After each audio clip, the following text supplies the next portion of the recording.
Hello everyone, आज हम discuss करेंगे अपना एचटेट पीजीटी फिजिक्स 2022 के पेपर को। इससे पहले हमने 2008 से लेके अब तक के सारे पेपर डिस्कस कर लिए हैं। इस पेपर को आप 2023 का भी बोल सकते हो और मतलब जनवरी 23 में हुआ था, लेकिन फॉर्म 22 में आ गए थे। तो मेरा एम आपको ये नहीं है कि अब एचटेट हो गया तो अब इनका क्या बेनिफिट है करवाने का। इनका बहुत सारा बेनिफिट है आपको। एचपी जो भी मतलब जिनका एचटेट क्लियर हो गया है उनका भी, और जो जिनको करना है उनका तो है ही है बेनिफिट। एचटेट के पेपर आप अच्छे से कर लो। इसमें बहुत सारे क्वेश्चन हैं जो मतलब लेंथी भी हैं। हमें स्क्रीनिंग में इवन हमें एचपीएससी के सब्जेक्टिव पेपर को करने में भी हेल्प करेंगे। तो हम स्टार्ट करते हैं अपना क्वेश्चन नंबर फर्स्ट। पूछा है कि बुलियन एक्सप्रेशन दे रखा है और ये पूछा है इनमें से 4 ऑप्शन है कि इनमें से कौन सा इनकरेक्ट है। तो हम एक एक को सारे को डिस्कस करेंगे, उसके बाद ही हमें पता चलेगा कि कौन सा करेक्ट है कौन सा इनकरेक्ट है। तो अब हम देखते हैं इसको, फर्स्ट वाली को, ए पार्ट को देखते हैं। इसके ए पार्ट है कि P इंटू पी बार प्लस क्यू आर वो किसके इक्वल है, पी क्यू आर के। अब हम चेक करते हैं, P इंटू पी बार करोगे तो क्या आएगा, 0 आएगा। P इंटू पी बार तो क्या बचा, P की क्यू आर से मल्टीप्लाई करो P क्यू आर, तो हमारे पास क्या बचा, P क्यू आर, यानी कि ये तो करेक्ट है। सेकंड चेक करते हैं, Q R into P Q plus are बार, और उसके ऊपर भी क्या है, बार है, और वो क्या है, P बार क्यू आर। तो देखो पहले हम क्या करते हैं, ये क्यू आर जो है, क्यू आर को पहले हम ना इसको तोड़ते हैं। डी मॉर्गन थ्योरम क्या कहती है कि ये जो बार है ना इस पर भी लगेगा और इस पर भी लगेगा और जो इस पर भी लगेगा।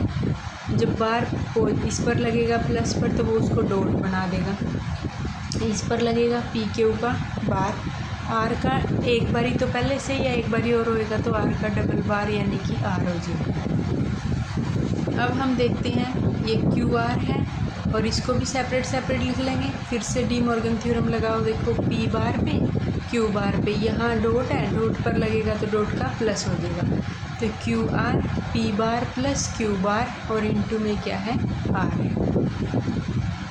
अब देखो अब आर यहाँ भी है यहाँ भी है, डॉट में है, आर डॉट आर की वैल्यू कितनी हो जाएगी, आर 1 को 1 से मल्टीप्लाई करते हैं तो क्या आता है, 1 ही आएगा। 0 को 0 से करेंगे तो क्या आएगा, 0 ही आएगा, यानी आर डॉट आर क्या आएगा, आर।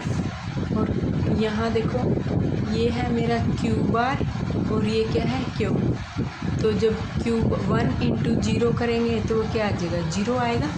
देखो दोबारा से, यहाँ जब Q R into P bar करेंगे, Q R into Q bar करेंगे तो क्यू इंटू क्यू बार की वजह से तो आ जाएगा 0। और ये देखो Q R P bar into में आर इंटू आर की वजह से क्या आ जाएगा, आर। तो ये देखो पी बार प्लस क्यू बार, जब 2 बारी आर मल्टीप्लाई होगा तो सिंगल आर बचेगा, क्यू आर। फिर अंदर फर्दर मल्टीप्लाई किया, क्यू इंटू क्यू बार 0 तो पी बार क्यू आर, यानी सेकंड ऑप्शन भी अपना क्या है, करेक्ट है। अब हम बात कर लेते हैं थर्ड ऑप्शन की। थर्ड ऑप्शन में बोला है कि P into Q R plus Q bar R की उसकी वैल्यू किसके इक्वल है, पी क्यू के इक्वल है। चेक करेंगे क्या वो पी क्यू के इक्वल आएगा। हम इतना पोर्शन ले लेते हैं, उसको देखेंगे किसके इक्वल आ रहा है। यहाँ से देखो आर और आर दोनों में कॉमन है, आर कॉमन ले लिया, अंदर क्या बचा, क्यू प्लस क्यू बार। 1 प्लस 0 क्या होता है, 1 होता है, यानी क्यू प्लस क्यू बार क्या होता है, 1 होता है। तो यानी कि ये देखो क्या आया, पी आर आ गया, पी आर ही, लेकिन इन्होंने बोला था कि वो किसके इक्वल है, पी क्यू के इक्वल है, लेकिन आया किसके इक्वल है, पी आर के, यानी कि ये वाला ऑप्शन इनकरेक्ट हो गया। अब हमारे पास कौन सा बचा, फोर्थ ऑप्शन। फोर्थ है P into P bar Q plus P bar R equal to 0। Check करते हैं 0 के इक्वल है कि नहीं। जब आप P की P बार से मल्टीप्लाई करोगे तो वो क्या आएगा 0। इसके साथ भी P बार है, इसके साथ भी P बार है, यानी कि 0, यानी कि फोर्थ ऑप्शन भी हमारा क्या है, करेक्ट है। अब हम तो यानी सिर्फ थर्ड ऑप्शन रॉन्ग था, मैंने ना उल्टे लिख दिए ये। थर्ड तो सही है आपका, फोर्थ नंबर पे लिख दिया उसको, तो वो पी आर के इक्वल नहीं आया था हमारा, ये है पी क्यू के इक्वल। तो यहाँ के अकॉर्डिंग तो फोर्थ ऑप्शन है आपका। अदरवाइज जो मतलब अगर नंबर चेंज होगा ना, ये थर्ड पे लिखा हो या फोर्थ पे लिखा हो, तो फिर उसके अकॉर्डिंग आपका आ जाएगा थर्ड। नेक्स्ट है question number second. 2 polaroid are placed together such that their transmission axes are perpendicular to each other। हमारे पास क्या है, 2 पोलरॉइड रखे हैं, एक ये पोलरॉइड और एक ये पोलरॉइड ऐसे रखे हैं कि दोनों की एक्सिस क्या है, परपेंडिकुलर है। मतलब ये ऐसे है तो ये बिल्कुल ऐसे लेटा हुआ है, ऐसे है कि 2 पोलरॉइड हैं टुगेदर ऐसे रखे हैं कि उनकी ट्रांसमिशन एक्सिस एक दूसरे की क्या है, perpendicular to each other, so that no light is transmitted, और कोई भी लाइट ट्रांसमिट भी नहीं होगी। अब एक थर्ड पोलरॉइड है, वो इंसर्ट कर दिया between them such that its transmission axis is at an angle of 45 degree with respect to each other axis. अब उसके बाद देखो एक 45 डिग्री पर ये इसके और इसके साथ जो क्या है हाफ मतलब दोनों के साथ ही 45 बनाए गए, तो दोनों ये क्या है 45 डिग्री का एंगल बना रहा है। बीच में रख दिया थर्ड पोलरॉइड, इंसर्ट करवा दिया कि उसकी ट्रांसमिशन एक्सिस क्या है, at an angle of 45 degree with respect to each other. The fraction of incident unpolarised light intensity transmitted by the 3 polaroid combination will be, कि तीनों पोलरॉइड के बाद जो आएगी frequency, the fraction of incident light frequency intensity, the fraction of incident unpolarised light intensity transmit by the 3 polaroid combination will be, कि वो बाद में जो इंटेंसिटी हमें मिलेगी वो कितनी मिलेगी। अज्यूम क्या करना है, ईच पोलरॉइड इज़ आइडियल, हमें ये मान के चलना है हमारा मतलब पोलरॉइड क्या है, आइडियल। तो कंडीशन क्या होती है, देखो जब भी हम क्या करते हैं,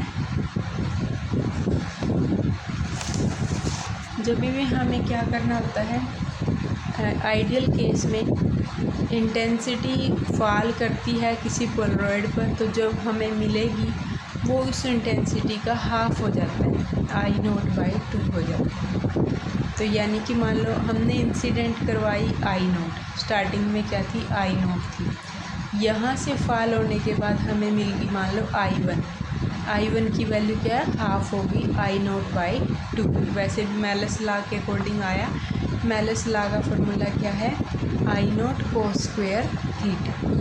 अब हम यही वाली लाइट इसके ऊपर फॉल करेगी, अब एंगल कितना है, 45 डिग्री। तो अब I2 जो इसमें से निकलेगी, I1 थी, ये I2 निकलेगी इसके अंदर से, जो I2 निकलेगी वो क्या होगी, जो इस पर इंटेंसिटी फॉल कर रही है, कितनी फॉल कर रही है, I0/2 या फिर I1 into cos square theta, theta कितना है 45 डिग्री, कोस स्क्वायर 45 डिग्री। तो यहाँ कोस स्क्वायर 45 की वैल्यू सॉल्व कर लो, और I0/2 तो पहले से ही था, तो कितना हो जाएगा I0/4। अब यहाँ तक आ गए, अब इसमें से लाइट निकलेगी, इसके लिए भी एंगल कितना है 45 डिग्री। तो I3 क्या है, जो इंटेंसिटी फॉल कर रही है I0/4, और cos square theta cos square 45 degree, तो कोस 45 1/2, तो फिर से क्या आ जाएगा I0/8।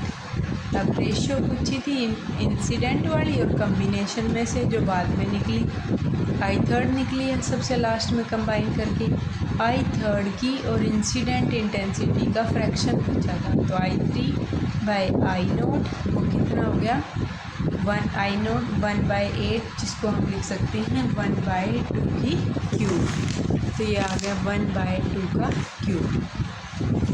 नेक्स्ट है क्वेश्चन नंबर 3, जो कि क्या है, एक रेडियो एक्टिव न्यूक्लियस है can decay by 2 different process. Radioactive nucleus है, वो डीके करता है 2 अलग अलग प्रोसेस से। Half life for the first process is T1 and that for the second process is T2। The affective half life T of the radio active nucleus is. जो affective half life है T radio active nucleus के लिए, वो निकालनी है। ये question पहले भी आया हुआ है, मैंने पहले भी करवाया है। ये देखो आप, 2 अलग अलग तरीके से निकली है। First half life T1, second half life T2। निकालना क्या है, इफ़ेक्टिव हाफ लाइफ। प्रोबेबिलिटी क्या है, process first decay. Probability process जो है फर्स्ट डीके से, वो क्या है, λ1 dt, यानी कि P1 प्रोबेबिलिटी है। λ1 क्या है, डीके कांस्टेंट है। Probability decay through second process P2, वो क्या है, λ2 dt। और टोटल प्रोबेबिलिटी क्या है, P = P1 + P2। तो इफ़ेक्टिव निकालनी है। इफ़ेक्टिव क्या है, λe dt। तो λ1 dt प्लस λ2 dt। तो lambda effective dt cancel, λ1 plus λ2। Logarithm of, जो लैम्डा की वैल्यू होती है वो क्या होती है, log of 2 divided by t half. तो यहाँ लैम्डा इफ़ेक्टिव वाले में पुट करेंगे log of 2 divided by t, λ1 log 2 divided bye t1, λ2 में log 2 डिवाइड बाय t2। तो लोग तो सब में कैंसिल हो गया। तो 1/t = 1/t1 + 1/t2। यही पूछा था। Effective half life T of the radio active nucleus is T = T1 + T2। तो इफ़ेक्टिव हाफ लाइफ जो है T = देखो यहाँ से हमें क्या मिला है, 1/, सॉरी यहाँ से था T = T of the half life जो है, यहाँ से देख लो आप। तो वो क्या है, 1/t क्या है, 1/t1 + 1/t2 है। तो अब हमें क्या निकालना है, हमें चाहिए t की वैल्यू। तो ये उधर जाएगा, ये उधर जाएगा। तो t की वैल्यू हमारे पास क्या आएगी, वो आएगी T1 × T2 divide by T1 + T2। तो ये आ रही है भाई इफ़ेक्टिव हाफ लाइफ की वैल्यू। अब हम करते हैं अपना नेक्स्ट क्वेश्चन। नेक्स्ट है question number 4। The work done in increasing the size of a soap film from 10 cm into 6 cm to 10 cm into 11 cm each। हमें कितना वर्कन करना होगा इंक्रीज करने में size of a soap film को from 10, मतलब इतने साइज से इतने साइज पर जाने के लिए वर्कडन कितना करना पड़ेगा। सॉरी, वर्कडन तो गिवन है, इतना करना पड़ेगा। हमें निकालनी है the surface tension of film in newton पर मीटर। हमें निकालनी है सरफेस टेंशन। तो देखो वर्क डन क्या होता है, वर्क डन जो चेंज है डेल्टा W होता है सरफेस टेंशन इनटू में delta A, change in area. अब सोप की फिल्म है तो उसमें 2 सरफेस होते हैं, एक बबल होती है, एक सोप फिल्म होती है। सोप फिल्म में 2 सरफेस होते हैं हमारे पास, तो इसके लिए हमें 2 से मल्टीप्लाई करना पड़ेगा। यहाँ पे सोप की फिल्म है, अब हमने पढ़ भी रखा है +1 क्लास में कि जब फिल्म है तो उसमें 2 सरफेस हैं, अगर बबल है तो उसमें क्या है, 1। तो सोप फिल्म हैव 2 सरफेस, तो मल्टीप्लाई बाय 2। तो delta W T into delta A into में 2। तो डेल्टा W तो दे रखा था और 2 इंटू में टेंशन हमें निकालनी है। डेल्टा A एरिया का चेंज हमें पता है, पहले कितना एरिया था अब कितना है, तो ये निकाल के T की वैल्यू आ जाएगी 3 × 10⁻²² न्यूटन पर मीटर। इन्होंने पूछा था ना न्यूटन पर मीटर में। अब नेक्स्ट क्वेश्चन है क्वेश्चन नंबर 5। एक थिन कन्वर्जिंग लेंस है जिसकी फोकल लेंथ है हमारे पास 10 centimetre. A thin converging lens, focal length 10 cm, is placed 6 cm away from a divergent lens of focal length 10 cm. Divergent lens से कितनी दूर है? 10 सेंटीमीटर की फोकल लेंथ का है, 6 सेंटीमीटर दूर है. The distance between two principal plane will be. दो जो प्रिंसिपल प्लेन हैं उनके बीच की डिस्टेंस निकालनी है. तो देखो कैसे करेंगे इसको. हम पहले लिख लेते हैं सारा कुछ जो भी दिया है. Focal length of converging lens, जो कन्वर्जिंग वाला लेंस है, thin converging lens, focal length कितनी? 10 सेंटीमीटर. फोकल लेंथ क्या है? कन्वर्जिंग मतलब कन्वेक्स लेंस, जिसके लिए फोकल लेंथ क्या होती है? पॉजिटिव. वो क्या है? प्लस के 10 centimetre. Focal length of diverging lens क्या है? 10 सेंटीमीटर है. डाइवर्जिंग मतलब कनकेव, और कनकेव लेंस के लिए क्या हो जाएगा? फोकल लेंथ नेगेटिव, माइनस के 10 सेंटीमीटर. जो सेपरेशन डिस्टेंस है बिटवीन द लेंस वो कितनी देर की है? 6 सेंटीमीटर. पहले हम क्या करते हैं? Equivalent focal length F of the combination. जब हमें इक्विवेलेंट फोकल लेंथ निकालनी होती है उसका क्या फॉर्मूला होता है? 1/f is equal to 1/f1 plus 1/f2 minus जो सेपरेशन है d/f1 इंटू एफ. तो 1/f इक्वल टू एक के लिए पॉजिटिव एक के लिए नेगेटिव, माइनस सेपरेशन दे रखी है d 6 centimetre divide by f1 into में f2. अब हम सोल्व करेंगे इसको. सोल्व करके f की वैल्यू निकालेंगे जो कि आई 100/6 सेंटीमीटर. अब निकालना क्या था हमें? Two principal, the distance between the two principal plane. अब देखो पहले हम फर्स्ट प्रिंसिपल प्लेन देखते हैं. H1 फ्रॉम L1, जो मतलब जो डिस्टेंस लोकेट करेंगे पहले तो प्रिंसिपल प्लेन को. The distance of the principal plane P1 and P2 from their respective lens. एक लेंस कन्वर्जिंग है एक डाइवर्जिंग है. जो डिस्टेंस है प्रिंसिपल प्लेन की P1 की और P2 की रिस्पेक्टिव अपने अपने लेंसेज से, फर्स्ट वाले की L1 है दूसरे वाले की L2 है. तो first principle plane H1 from L1, पहला प्रिंसिपल प्लेन देखते हैं उस जो कि हमारा लेंस इतनी लेंथ का है उसके लिए. तो उसकी वैल्यू क्या होगी? H1 is equal to D into में F divided by F2. D distance of separation थी 6 थी, F अभी अभी निकाला है 100/6, और दूसरे वाले की फोकल लेंथ F2 वो क्या है? माइनस के 10. तो ये H1 आ गया -10 सेंटीमीटर. तो यानी कि जो P1 वाला है प्रिंसिपल प्लेन वो कहाँ है? 10 सेंटीमीटर है, और वो भी यहाँ पर left of the lens L1 से लेफ़्ट में. अब सेकंड देखते हैं हम. Second principal plane H2 from lens L2 से है वो, तो उसके लिए क्या होगा? -D into F by F1. तो यहाँ 6 इंटू 100/6/10 ये है -10 सेंटीमीटर. तो ये भी कहाँ है? P2 lie 10 centimetre to the left of the lens L2. अब हमारे पास दोनों आ गई. हमें डिस्टेंस निकालनी है दोनों प्लेन के बीच की. तो let the position of the first lens L1 be. Starting में हमने जो फर्स्ट लेंस है मान लो वो x इक्वल टू 0 पर रखा हुआ है. तो पोजीशन ऑफ लेंस जो दूसरा पोजीशन कहाँ होगी? सेपरेशन ही खुद 6 सेंटीमीटर की है तो दूसरा वही होगा. तो पोजीशन ऑफ P1 कितनी हुई? एक यहाँ से पोजीशन कितनी हुई P1 की? 0 -10 सेंटीमीटर. P2 कहाँ हुआ? -4 सेंटीमीटर पर. तो एब्सोल्यूट जो distance I between P1 and P2 वो कितनी आ गई? वो आ गई 6 सेंटीमीटर की डिस्टेंस एब्सोल्यूट. बस यही था.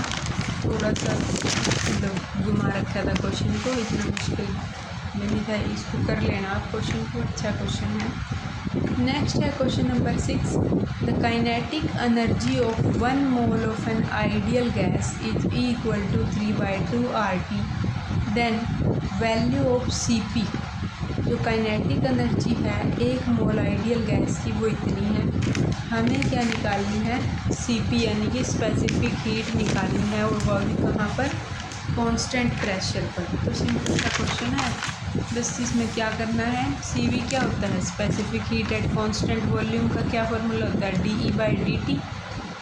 DE/dt अगर निकालें तो DE की वैल्यू देखो क्या दे रखी है, E की वैल्यू दे रही है 3/2RT।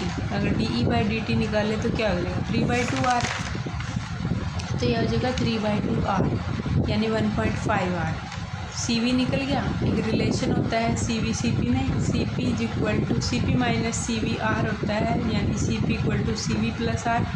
तो ये CV है और ये R है, तो CV प्लस R कितना हो गया 2.5R। तो CP की वैल्यू आ गई 2.5R। अब है क्वेश्चन नंबर हमारा 7। अल्ट्रासोनिक वेव है जिसकी फ्रीक्वेंसी है 50 kilohertz, are produce in water. Ultrasonic wave है, फ्रीक्वेंसी इतनी है, वो प्रोड्यूस होता है वाटर में by a radiating disc having a diameter 40 centimetre. Radiating disc से प्रोड्यूस होता है, डायामीटर गिवन है। The width of the main beam at a distance of 100 metre each. जो मेन बीम है उसकी विड्थ कितनी होगी at a distance of 100 metre पर। तो हम निकालते हैं इसका सॉल्यूशन। विड्थ निकालेंगे अल्ट्रासोनिक वेव गिवन की, देखो क्या है, हमें क्या दिया है, फ्रीक्वेंसी दे रखी है 50 किलोहर्ट्ज़, तो 50 किलोहर्ट्ज़। डायामीटर कितना दे रखा है रेडिएटिंग डिस्क का, वो है 40 सेंटीमीटर। 40 सेंटीमीटर को पहले मीटर में कन्वर्ट कर लिया। जो डिस्टेंस है वो कितनी दे रखी है 100 मीटर। अब देखते हैं speed of sound in water, जो कि कितनी है 1500 metre per second speed of sound water में। अब लैम्डा अगर निकालें तो क्या है, वेलोसिटी बाय फ्रीक्वेंसी। वेलोसिटी भी पता है, फ्रीक्वेंसी भी पता है, तो कितनी आ जाएगी 0.03 metre. Angular half width theta using Rayleigh criteria. अब हम निकालते हैं एंगुलर हाफ विड्थ किससे, यूजिंग रिले क्राइटेरिया से। हमारे पास क्या है, for a circular disc aperture, जब हमारे पास शेप कैसी हो, सर्कुलर डिस्क अपर्चर हो, तो the first minimum of diffraction, तो जो फर्स्ट मिनिमम ऑफ डाइफ्रैक्शन है वो क्या है, वो अकर होगी कहाँ पर, at an angle theta given by sine theta is equal to 1.22 lambda by D. तो linear half width radius r of the beam at a large distance L, the linear radius half width from the center to the first minimum, वो क्या होगी r, होगा L sine theta. Sine theta की value पता लगी 1.22 lambda by D, और into में क्या है L है, तो वैल्यू पुट करो 1.22 लैम्डा की वैल्यू, L की वैल्यू, D की वैल्यू, तो R हमारा कितना आ गया 9 मीटर। यही इन्होंने पूछा था कि the width of the main beam at a distance of 100 metre कितना है 9 मीटर। नेक्स्ट है question number 8। 1 milliwatt of light of wavelength 1980 angstrom is incident on a cesium surface। 1 milliwatt की लाइट है, वेवलेंथ इतनी है, उसको इंसिडेंट करते हैं सीजियम के सरफेस पर। Assume quantum efficiency of 0.5%। Assume क्या करना है, क्वांटम एफिशिएंसी कितनी 0.5%। The photo electric current liberated will be, जो फोटो इलेक्ट्रिक करंट लिबरेट होगा वो कितना होगा इन माइक्रो एम्पियर में। Take work function of caesium 1.90 electron volt, Planck constant h 6.6 into 10⁻34 joule second, and velocity of light is equal to 3 into 10⁸ metre per second. तो देखो यहाँ पर हमारे पास क्या है, लाइट फॉल कर रही है p, और ये क्या है लैम्डा। p है मोमेंटम, लैम्डा है वेवलेंथ, यहाँ पर इंसिडेंट हुई, एन क्या है, number of photon strike on metal पर सेकेंड। नंबर ऑफ फोटोन जो है वो स्ट्राइक करते हैं मेटल पर सेकेंड में। एमिटेड इलेक्ट्रॉन पर सेकेंड कितने हैं, एक, मतलब एक सेकेंड में कितने इलेक्ट्रॉन एमिट हुए, तो वो है 0.1/100 इंटू एन। पावर दे रखी है 10⁻³ वाट, तो एनर्जी बाय टाइम यही होती है पावर, एनर्जी बाय टाइम।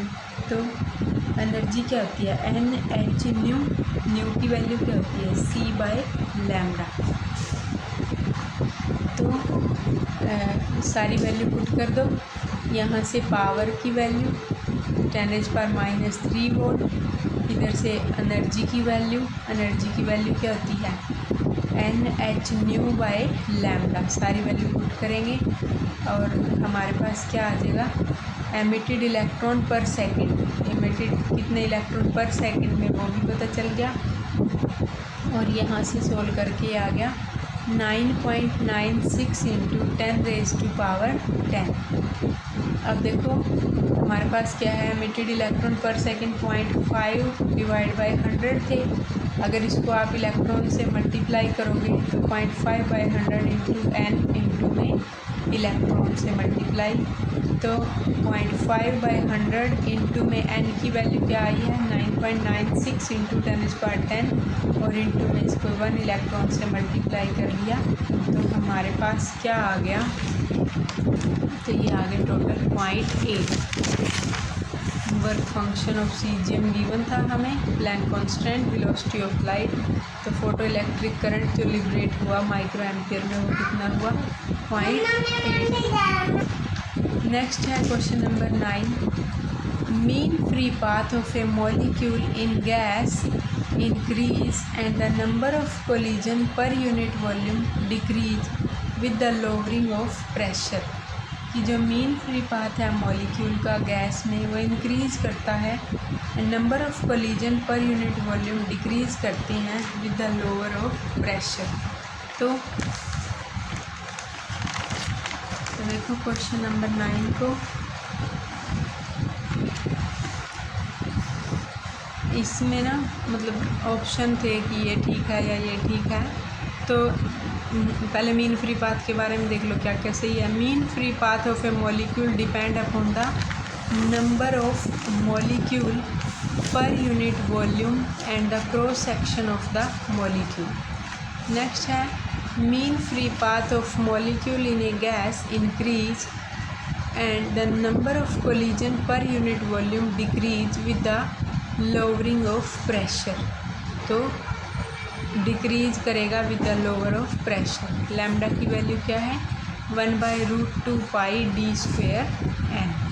तो PV क्या होता है nRT, n क्या होता है मास पर यूनिट वॉल्यूम, यानी कि n किसके प्रोपोर्शनल है प्रेशर के, और लैम्डा किसके प्रोपोर्शनल है नंबर डेंसिटी पर यूनिट वॉल्यूम के। तो जैसे जैसे लैम्डा बढ़ेगा प्रेशर क्या होगा लोअर होता जाएगा, ये बोला था इन्होंने कि with the lowering of pressure. चलो नेक्स्ट है क्वेश्चन नंबर हमारा 10। क्वेश्चन नंबर 10 क्या कहता है कि हमारे पास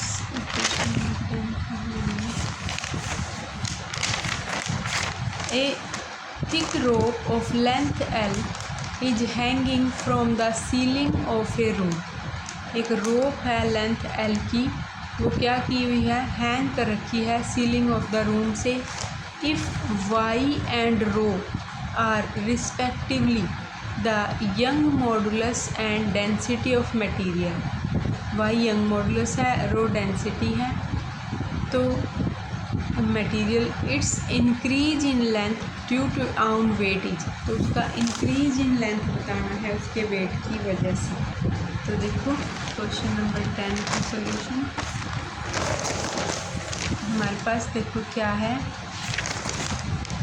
कि ये लेंथ है और यंग मॉडुलस का क्या फॉर्मूला होता है stress divided by strain. Stress क्या होता है force per unit area, strain क्या होता है change in length bye original length. Ceiling से लटकाया था रोप को, लेंथ L थी, चेंज इफ़ेक्टिव जो चेंज आया वो क्या आया, L/2। वेट किसकी वजह से है, उसके खुद के वजह से, ड्यू टू इट्स आउन वेट। तो इफ़ेक्टिव लेंथ कहाँ तक है, L/2 तक। यंग मॉडुलस में पुट करेंगे, फोर्स इनटू में 4, ये चेंज करके ऊपर चला गया, देख डेल्टा L/L है, L ऊपर एरिया नीचे, तो F into effective length L/2 A into delta L। तो डेल्टा L की वैल्यू निकालनी है, डेल्टा L क्या आ जाएगा, F इंटू L²/2A इंटू में L। यहाँ पुट करेंगे डेल्टा L, तो F क्या है, वेट है, mg इंटू में L का स्क्वायर, और ये देखो यहाँ से 2, और यहाँ ये y क्या है, यंग मॉडुलस, तो 2y इंटू में v। Length into area volume हो गया। तो हमारे पास डेल्टा L क्या आ गया, ρg L² divided by 2y, mass by volume क्या बन गया, डेंसिटी। तो डेल्टा L हमारा आ गया ρg L² divided by 2y। तो ये हमने अपने 2022 के पेपर के जो है वो 10 क्वेश्चन कंप्लीट कर लिए हैं। नेक्स्ट वीडियो में हम अपने अगले 10 क्वेश्चन करेंगे। Thank you.